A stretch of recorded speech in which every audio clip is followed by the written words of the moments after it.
All right, good morning. The Committee on Parole is called to order. Today is Tuesday, September 9th, 2025. The time is 9:30 a.m. My name is Cheryl Renaud. I'm serving as chairman of today's panel. My colleagues on the panel this morning, seated to my left is Mr. Danny Byra, and to my right is Mr. Pete Freeman. We're situated at DOC headquarters in Baton Rouge. So I'd like to get the staff here to introduce yourself for the record, please. Francis Abbott. All right, thank you. And our first remote location this morning is at the State Police Barracks. Good morning, Captain. Would you and any staff you have there introduce yourself for the record? Good morning, everyone. Pat Washington. No other staff, just me. All right. Well, thanks for accommodating us this morning. And we have Mr. Ritchie there with you. Mr. Ritchie, would you introduce yourself? Tell us your name and DOC number. Yes, ma'am. My name is Mark Ritchie. My DOC number is 304375. And let me, before we get started, Mr. Ritchie, I want to acknowledge the folks who have joined us today here with us in Baton Rouge. Well, we have counsel here with you this morning. Counsel, would you introduce yourself for the record? I'm Hannah Rose Brodell, an attorney with the Parole Project representing Mark Ritchie. Okay, thank you. We have your son, Alex Ritchie, Eric Ritchie, another son, Laura Ritchie, William Sharp, Caitlin Sandiford, Mark Ritchie, Imani Diaz, with the Parole Project, Chris Hernandez, and then by Zoom, we have Perry Stagg and Kerry Myers with the Parole Project. So first, Mr. Ritchie, I'm going to read some identifying information into the record and ask you to confirm it. And then we would like to get your statement first. We'll hear from the captain. We'll hear from the folks who will be speaking today. And then Mr. Freeman will be conducting the parole interview with you. Ready? Yes, ma'am. Mr. Ritchie, you're classified as a third felony offender. You're currently serving a 45-year sentence.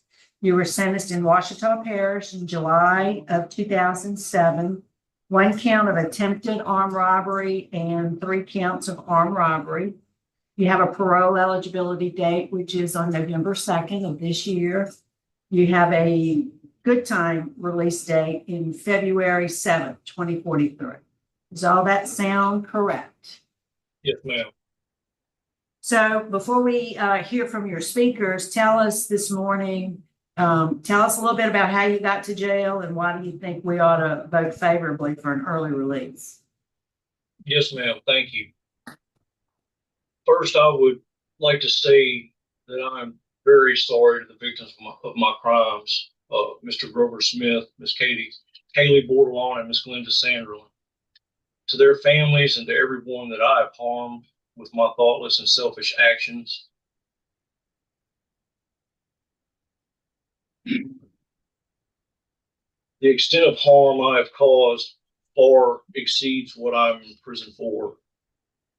My selfishness and my thoughtless actions have cut a path of destruction across many lives.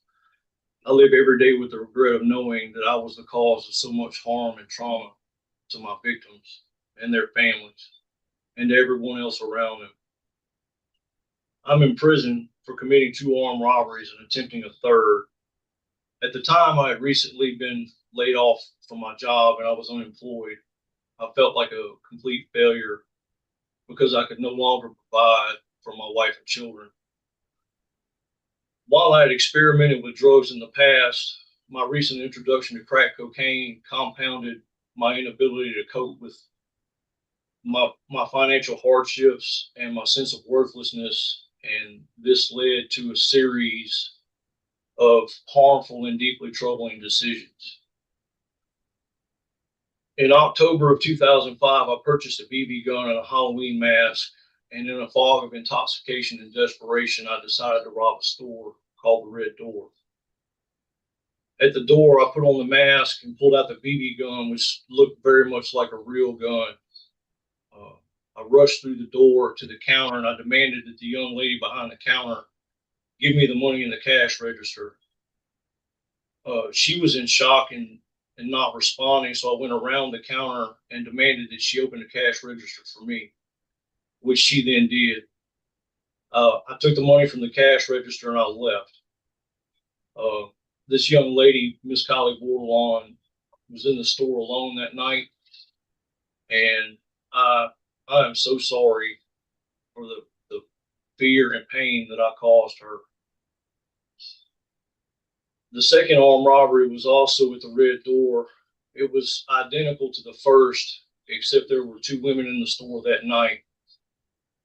I used the same mask and same BB gun, and I rushed through the door into the counter and demanded that the women give me the money. And I took the money and I left the store. These two ladies, Miss Kylie Bordelon and Miss Glenda Sanderlin, were working to make a living, and I robbed them of more than just money. I took their peace, their safety, and their sense of security, things that I know I can never give back. The fact that Miss Bordelon was present at both robberies deepens my sense of guilt and shame, which is no more than what I deserve. I pray that both Miss Bordelon and Miss Sanderlin have managed to heal and have found the peace and sense of security that they deserve in spite of what I did to them. No one deserves to be frightened and terrorized the way they were by me. I also tried to rob Mr. Grover Smith. He was at the boat launch at Shinny Lake in West Monroe. I happened to be driving by when I spotted him out there alone. I parked my car a distance away from him and approached on foot. His back was to me when I walked up to him and said, "Excuse me, sir." And I could tell by the look on his face when he turned to see me that he was shocked and frightened. He happened to be on his phone and told whomever he was talking to dial 911. I demanded that Mr. Smith give me his money. And while my actions were intimidating and threatening, he made it very clear that he was not going to comply with my selfish demands, and I walked away. To this day, I am impressed by his courage and bravery in the face of my thoughtless and desperate behavior. Not too long after this, I was arrested and taken to jail. And after a few days in jail, my mind began to clear and I realized how far out of control my addiction had taken me. The thought of the things that I did and the thought of the consequences my family would have to suffer were just too much to bear. And I decided to take responsibility for my actions, and I became determined to take whatever steps I needed to take to change. I knew the first step that I had to take was to take responsibility and ownership of all the terrible things that I did. I made statements to the police and confessed to everything that I did. I've had a lot of time to think about the things that I did, and I know that I was wrong. The harm that I caused drives me to stay sober and live my life in service to the people around me.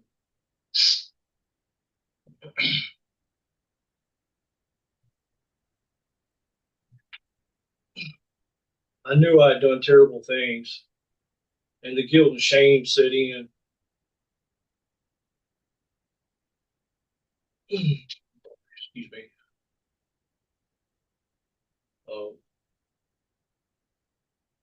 I've been incarcerated for 20 years and have been sober through it all. I've worked very hard to address the issues that caused my addiction in the first place, including Christian counseling, therapy, and therapy from peer mentor graduates from the Bible College at Angola. I've consistently participated in and facilitated substance abuse programs such as AA, NA, and Celebrate Recovery. I've learned to love and cherish my sobriety, and I work to maintain it through accountability and continued participation in these programs. I learned to be a better father through Malachi Dads and Returning Hearts. I learned to be more compassionate, empathetic, and thoughtful about how my actions impact everyone around me through victim awareness and anger management classes. It is only by the grace of God that I am before you today, and I am asking you for just one more chance. please consider granting me the opportunity to finish out my sentence on parole. I now know that because of the programs that I've been exposed to and the things that I've learned, that I have a lot to offer. And I wish to give back to the community that I took so much from. Again, I wish to say that I am so very sorry to Mr. Grover Smith, Ms. Kylie Bordelon, and Ms. Glenda Sanderlin. To their families and communities, to my wife and children, and to my community, my actions altered the course of so many lives, and the guilt and shame will haunt me forever. I can never make up for the crimes I committed against my victims, and I pray that they have found healing, peace, and comfort in their lives in spite of what I did to them. I wish to thank this board for taking the time to hear this matter, and I also wish to thank the countless people I have encountered over the past 20 years who took notice of my potential and guided me and allowed me to use my gifts and talents to make the transformation necessary to become a better man and affect positive change in the people around me. I express my remorse not by what I say, but by how I choose to live my life. I pray that you can see I've changed and that you will have mercy on me. Thank you. All right, well, thank you, and thank you for being prepared today. You put a lot of thought into that. Yes, ma'am. Well done. Captain, what can you tell us about Mr. Rich? Mark's been here for 11 years. He's part of our maintenance team. In that time, I know community service is a big deal, and he's been a very big part of this community. He's a master electrician, so anytime we have, and y'all have been here, so you know we have power outages pretty regularly because we're in a very rural area. Mark is one of the people we call. Any kind of disaster relief that we have to get done, Mark is one of the people we call. He's been a part of every major project and renovation we've had here because he is our lead electrician. Actually, the only one we have classified as an electrician. So anytime that any work has to be done here, he does it. From simple things like working on generators to recently he rewired the entire inmate canteen and he hooked up our generator to do the automatic transfer when the power goes out. He's also been a part of the worship team on and off. He's a musician as well.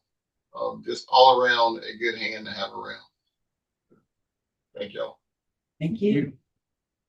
All right, so we'll hear from the folks who want to speak on your behalf. First, Mr. Stagg, could we hear from you? Good morning. Can you hear me? Yes. Yes. So I've known Mark since about 2010, I think. When we originally started the Corrections Court Reentry program at Angola, Mark was one of the original vocational mentors that we tapped to help lead that program. The reason being, just like the captain just mentioned, Mark is a master electrician. He's a very talented electrician. Mark had continuously shown great moral character. We were very comfortable putting him around the young men in the program, knowing that he would, lead by example by his actions. Mark became very passionate about teaching. I'm not sure if he'd ever taught anything before that. We simply were impressed enough with his talent and his character to, ask him to be a part of the program and teach these young men. But he became very impassioned about teaching and really showed a lot of care and concern for the young men that he had in his program. A lot of the guys that went through Mark's class became electricians as well. They released, they went to the street, and they're being very successful now. And a lot of that is due to Mark's teaching and the character he displayed and demonstrated every day. I've still call on Mark from time to time. If I have a problem with a generator or a lawnmower, I'll drive out to State Police Barracks and go see Mark and get some advice or a little help on how to fix it. And so I've stayed in contact with Mark for all these years. He's a good guy. Has never given anyone a problem. Just like the captain said, when he was at Angola, he was always part of every special project we did. He was the first one to volunteer and step up. Just couldn't ask for a better guy to have around when you need something. So that's my opinion of Mark, and I hope y'all see fit to give him an opportunity. Well, thank you for taking the time to speak to us this morning. We appreciate your input. Mm-hmm. Here with us, we have Eric. Eric, you want to step up to the podium, please? And then just tell us what you'd like us to know. Good morning. My name is Eric Ritchie, one of four sibling. Stand for you today respectfully to request on behalf of myself and my family. Can you please grant my dad, Mark Ritchie, parole? My dad is a wonderful person. Feel so fortunate for the relationship that we have, even though he wasn't always physically there. I always felt that I had a father figure. He always made sure to teach us values of integrity and respect. 26 now, from as young as 12 years old, I've been with him nearly every weekend. He's always been a good, nurturing father. Feel so lucky that we had the opportunity to do father and son things that parents for our family to be like on the outside. I'm so grateful to my mom and her dedication to making sure that we could always be with them. I'm not gonna lie and say that there hasn't been a void from physical separation with him, because there has been. And so emotionally, there's been a loss of love, affection in my life. There's missing him. Without him there, there's been a lot of financial hurdles for ourselves at home. And it was tough to become the man of the house in some ways. But our parents always made sure that we had what we needed. Even though he was separated from us, he still managed to do a good job parenting us. I remember many times going to visit my dad, and I would have things to talk with him about, struggles at work, different things in life that I didn't feel were going well. And he always was there to guide us through. At the end of 20 times were hard, but it was always so helpful to be able to have the experience to talk to him. The thing about my dad is he didn't always tell me what I wanted to hear, but he told me what I needed to hear. I've learned so much from my dad over the years. Really admire him, and without his guidance, I can imagine what an absence like this would do to a young man like me. There are many possible negative outcomes that could have happened. I'm proud to say that my siblings and I are all sober, functioning members of society. We have positive influences around us. We have a strong community and support network, love of each other, and unwavering faith in God. My siblings have always had significant others and relationships, but it's been a personal struggle for me because I've always wanted my dad to be present for that part of my life. And now that work is slowing down, I can be less career focused and met my fiance, someone who had values and goals that were along with mine. It would mean everything to have him at my wedding. He didn't have the opportunity to see us graduate high school or the electrical program, 3 times with electricians as well. Some of the proudest moments. We were always able to make up for that lost time here in business and sharing that with him through photos. But it was hard to look around and see him not there physically. And for my wedding, big moments moving forward, I wanted him there. And not having him around is why it's kind of taken too long to get to this point. When I was in school, my dad shared with me how he became an electrician, and I was very influenced by that. I didn't always feel like a college-oriented person. I wanted to use the opportunity to support my family financially. So I decided to pursue the same electrical apprenticeship program that my dad did. And when I went to go pick up the orientation materials for the apprenticeship, there's a photo of my dad on the fridge. I realized how big of an impression he made. I've been working for that company, Coke Electric, for 8 years now. And when I went in for my initial interview, the boss of the company, Mr. Chad Copeland, asked me one question. He said, "Who's your dad?" I said, "Mark Ritchie." I've been working there ever since.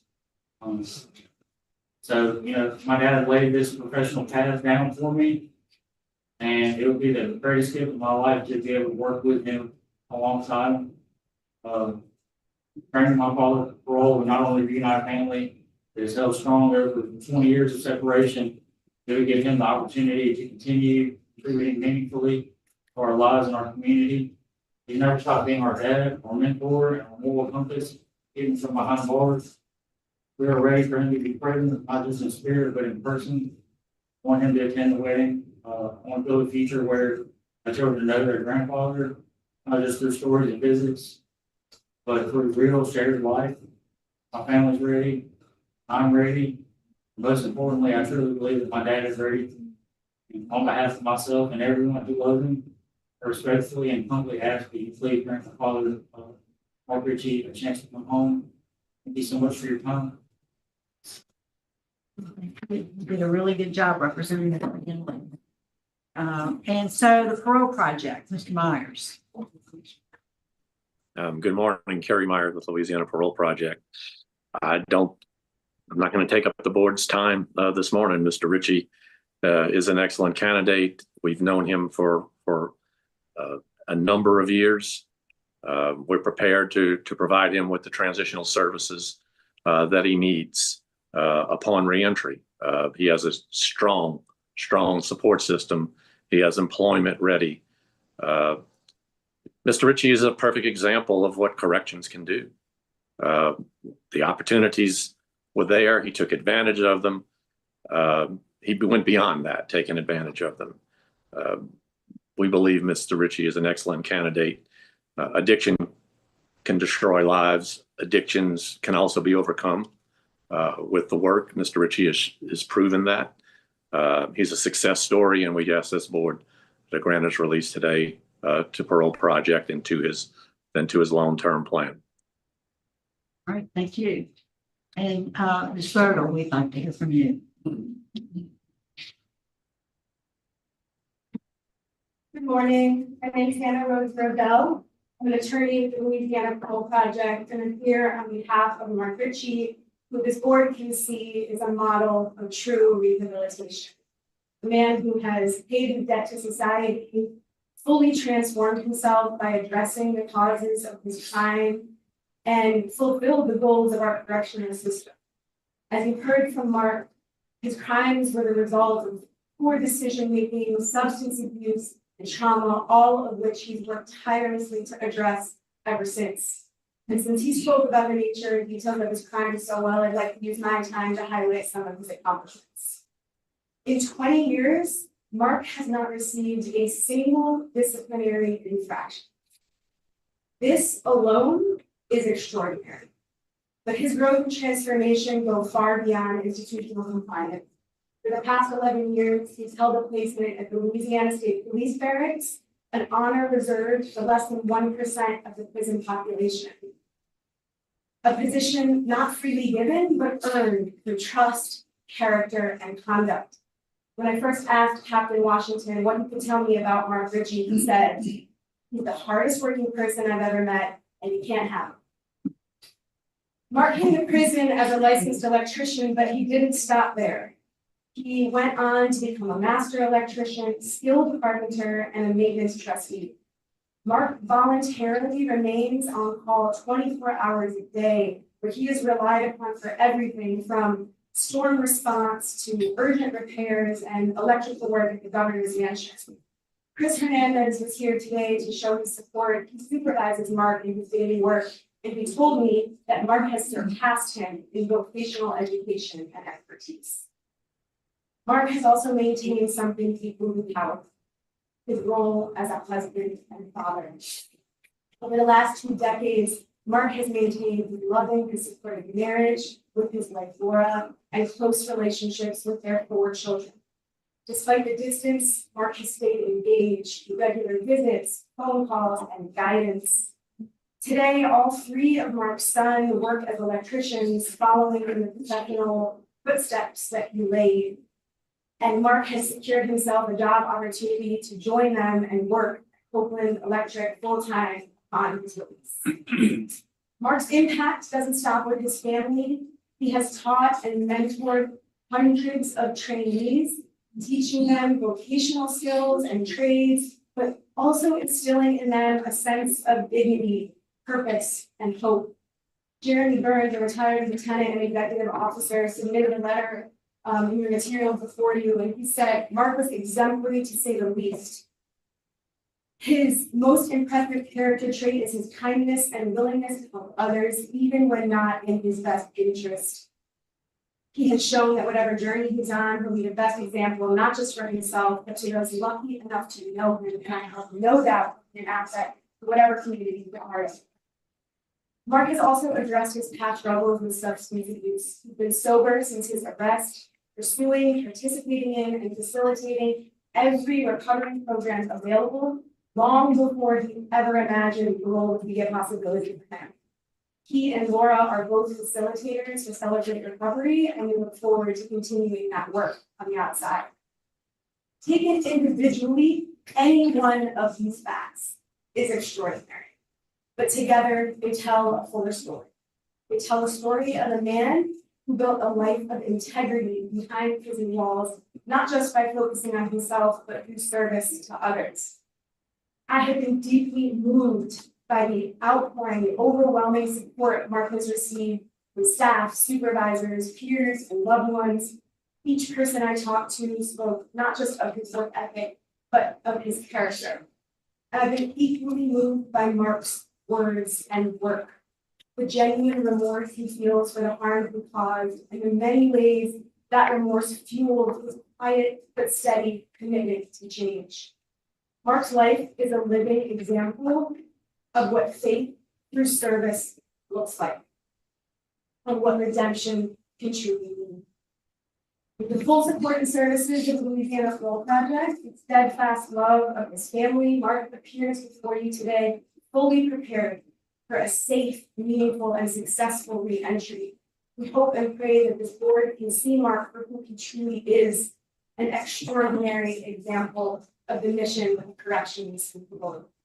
For these reasons, and for the reasons more fully outlined in the materials submitted to you, we respectfully request the board grant Mark's parole and release him to the parole project.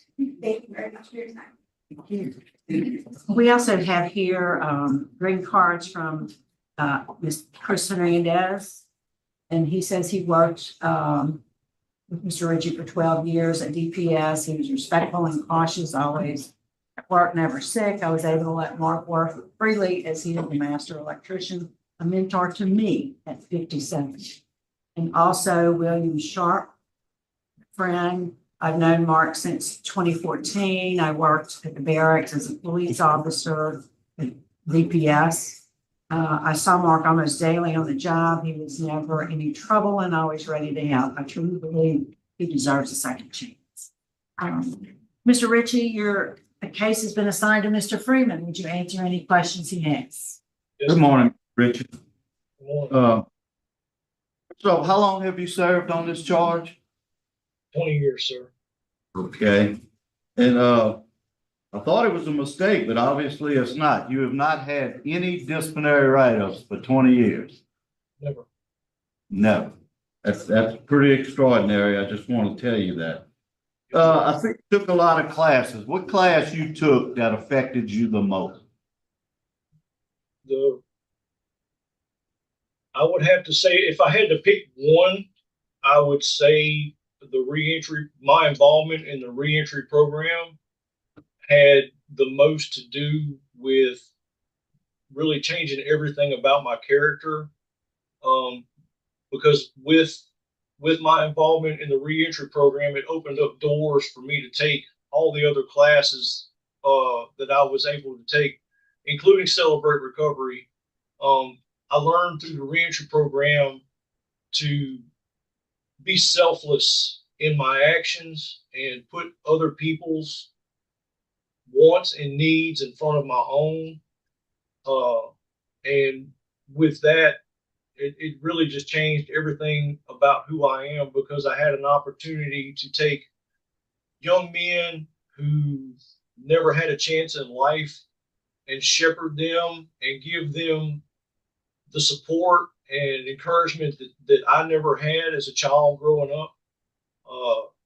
And then my access to Celebrate Recovery and the substance abuse programs that I had access to, being at, I was allowed to first take these programs and then start facilitating them. So I was able to help other young men who had substance abuse issues with with their recovery, which in turn increased my recovery. I really just learned to be a giving person instead of being selfish. Okay, and the substance abuse, that was another thing that had kind of caught my eye. Do you think you need any more substance abuse, any long-term substance abuse? Do you think that would help? Whether I need it or not, I plan to continue with Celebrate Recovery. I mean, it's really that is a church-based recovery program, and the church that I'll be going to has a Celebrate Recovery program, and that's just going to be part of my everyday life. Whether I'm participating or facilitating Celebrate Recovery, I will have active involvement in substance abuse from now on. Okay, and you're gonna go to work for Copeland Electric, am I correct? Yes, sir. And, no, I do want to compliment you. I mean, you're very prepared today. You mentioned all the victims by name, which is very important because, you know, that's the reason we're here. Yes, sir. I don't have any more questions. I don't have any questions. I have no questions. I think we're prepared to vote. You ready, Mr. Mr. Freeman? Yes, I'm gonna tell you, your family was very impressive, and you've done a good job raising those boys. Even though you wasn't there personally, it looks like they've all turned out well. My vote today is going to be to grant Thank you. with special conditions that you get nowhere around Miss Bartalone, Mr. Grover, or Miss Sanderlin. Yes, sir. You're not to go anywhere around them. I don't want you living around them. Let's live at least 10, 15 miles away from them. I don't want them to have that in their face. But other than that, I also recommend 2 AA meetings a week, which I don't think would be any problem for you. And I think that's really basically all you need. So that's my vote today. Mr. Byron? I'm going to concur with Mr. Freeman and vote to grant you parole today based on your behavior in prison, the letters of support that you have. I think you wrote some very good victim accountability letters, which I don't see very many of those. Those were impressive also. And good luck to you. Thank you. All right, Mr. Ritchie, I do agree. My vote also is to grant. My decision is based on all those factors, the positive, strong support you have from the facility staff. You have an excellent prison record. I will stipulate that you do follow or go through the parole project transition plan with the same special conditions, no contact with the victims. Thank you for the hard work that you've done, and congratulations. Thank you so much. Thank you. Captain, we're going to sign off at 10:03. Thank y'all.